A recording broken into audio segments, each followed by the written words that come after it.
काकी कमळी कशी आहे आता? नुसती रडतीया. काल रात्रभर झोपली नाही, काय खात नाही, काय बोलत नाही. आता पहाटे डोळा लागलाय पोरीचा. तू केव्हा आला रे? कमळीला आबा गेल्याचं काल हे समजलं मला. गाडी पकडली आणि निघालो लगेच. काकी मला अंदाज होताच असं काहीतरी होणार म्हणून आम्ही कमळीला थांबवण्याचा लय प्रयत्न केला. फार खचून गेली अरे ती. पण आता तो परत मुंबईला जाणार नाही म्हणतीया. अगं सरू काकी, पर तिचं स्वप्न होतं ना.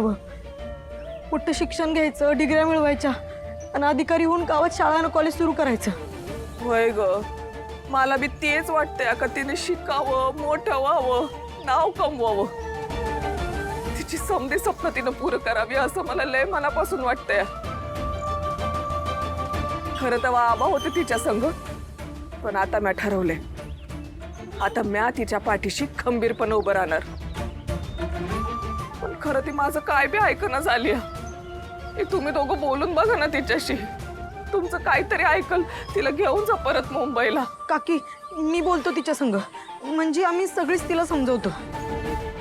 आता ती माझं किती ऐकल नाही ऐकल मला माहित नाही, कारण आबांच्या पुढे तिला काय बी महत्वाचं नाही. पण मग आता परत तिला कसं न्याल तुम्ही मुंबईला?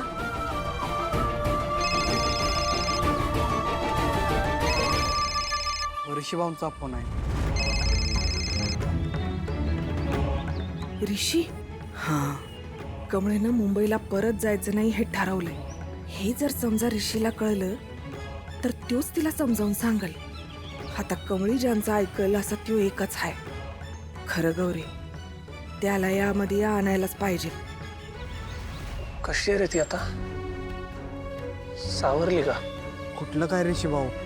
अहो सरू काकी म्हणत होत्या कमी रात्रभर रडत बसली होती. नाही, ते इतक्या इझिली यातनं बाहेर पडेल असं नाही वाटत मला. भांड्यात तिचं आणि आबांचं रिलेशन खूप वेगळंच होतं रे. बंड्या, इकडे दे. हॅलो ऋषी सर, हो इकडे दुसराच मोठा प्रॉब्लेम झालाय. काय?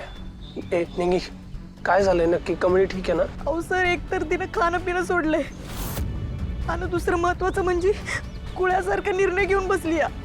काय? कसला निर्णय? अहो सर, ती म्हणायला लागली मुंबईला परत कधी शिकायला जाणार नाही, काय? आणि गाव बी सोडणार नाही. अगं पण तिच्या शिक्षणाचं काय, तिच्या स्वप्नांचं काय?